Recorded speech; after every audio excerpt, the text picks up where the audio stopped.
Hi everyone, delonewolf here. Welcome back to the Sunday recap, my weekly vlog where I talk a little bit about my last week in games. Let's start with EVE Online. It's been a pretty good week for EVE Online, I must say. I'm still working hard on getting that industry up and running. I'm finding out lots of interesting stuff, especially when it comes to volumes. You gotta be very careful with that.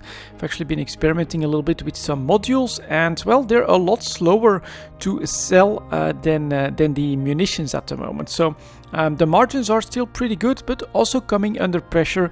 I do think that there are people that keep a close eye on lots of those markets, and I'm being undercut here and there on some of the munition types. But overall, I do enjoy this quite a lot. I've also done a bit of exploration, but that's not been going that well, at least not in the ISK front. I mean, I'm still enjoying it, absolutely. I've actually been using the Gila most of the time because it's just the most efficient ship at the moment, I think, to run the Sasha side switch, but I've got plenty of options. I also have the Exploratress, I've got the Ishtar, lots of toys that I can use for exploration, so having a good amount of fun there. But as I've said, the rewards have not been that great. I did get a 104 million drop from a 3 out of 10. That was very rewarding, but other than that, the sites have been pretty sparse, and I've spent a decent amount of time just looking for stuff that never materialized. And then a good portion of the other exploration sites that I did find didn't drop anything. But that's just the way exploration goes. Of course, it is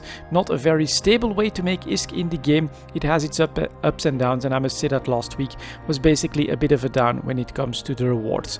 But other than that, it's going pretty damn well. I'm looking forward to what's coming next in EVE Online from CCP. I know that they have plans for some new graphics for the asteroids to give us this visual feedback of how depleted they are. That sounds pretty damn interesting. I'm looking forward to that, and if I'm not mistaken, I saw on the updates that might be coming next week as well. And after that, well, there's still the 64-bit client that's on the radar. I'm really curious to see what's going to happen there. And then we also have a dev blog that was released that talked about the back end of the chat system, which I mean, they're still giving themselves like a couple of weeks to try to figure things out, but if it doesn't work, they might just roll back everything when it comes to chat so that we have a more stable system. So let's hope that CCP can make all of that happen, and let's hope that we can have a nice roadmap for the upcoming development of the game. Next up, let's talk a little bit about the World of Warcraft. Although I have not played a lot of World of Warcraft, that's really been just the same maintenance that I've been doing for the last couple of weeks.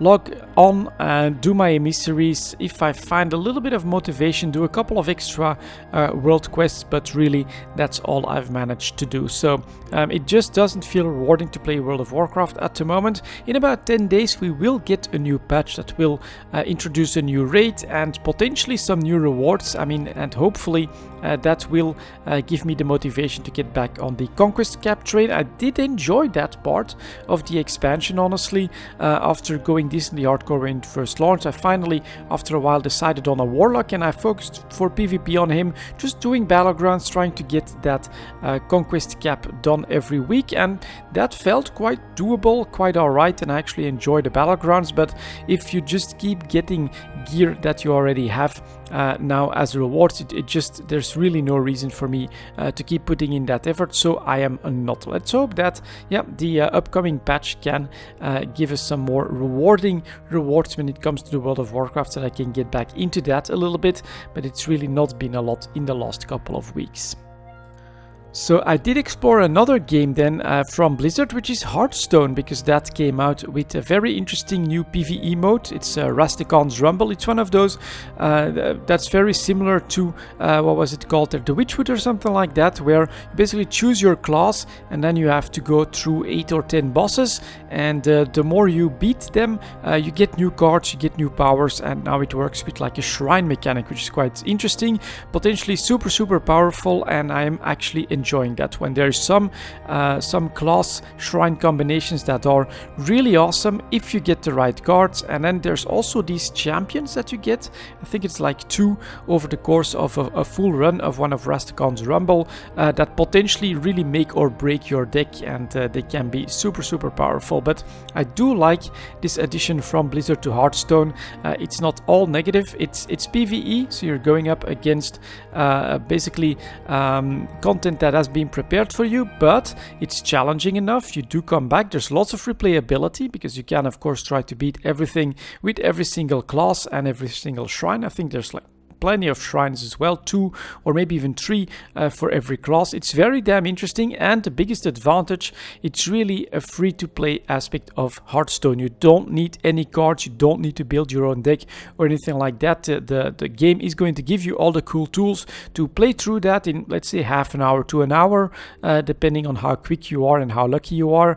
Yeah, lots of fun actually with Hearthstone, and I must say for a card game that does have the reputation of being completely inaccessible price-wise, and I fully agree with that personally. Actually, I really don't see myself buying every expansion, buying all the new cards, trying to compete with the meta or anything like that.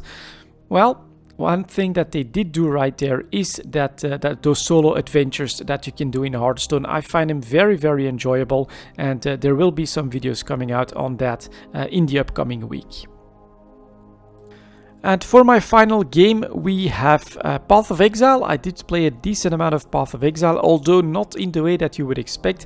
I have the Arc Totem Templar, which is very powerful, I must say, really, really strong. And for the first time, I basically got through all the acts feeling like, yeah, I'm in control, I understand everything, I know what to do, did a bit of trading for some better gear and things like that as well. And I'm now at the part where I need to start to do maps, and I can do maps. I've done some low-level maps and things like that. The character can very easily handle those, but I don't have the motivations right now to really keep pushing, to keep going for harder maps, and then to try to do stuff like the Atlas and things like that, which I'm seeing Queen 69 do. It does look very interesting, but yeah, just don't feel like pushing that hard into the tougher content of Path of Exile at the moment. And that's really been the plan for this league anyway. Give the Path of Exile another go, and they did convince me that, yeah, it's absolutely a great game. I bought some stash tabs, including a currency one, which really makes things a lot easier for you when it comes to your inventory management. And yeah, I'm learning more about the game, I'm learning more about the different classes, and so rather than push hard for a single character, what I'm still doing in Path of Exile now is exploring some of my own other crazy ideas that I've got. So I, for instance, started a witch that is going to fully focus on minions. I think it can be very powerful, but you know, on the wrong boss, they'll just get wiped out. How do you get them back?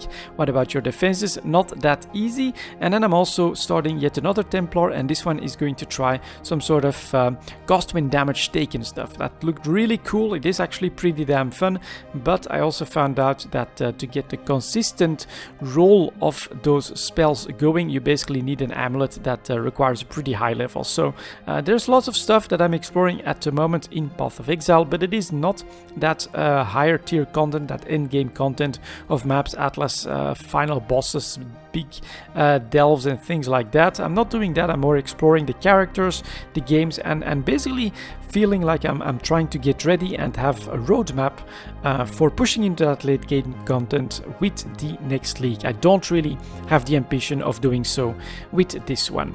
And yeah, that was my week in games, guys. Thank you very much for watching, and I'll see you all next time.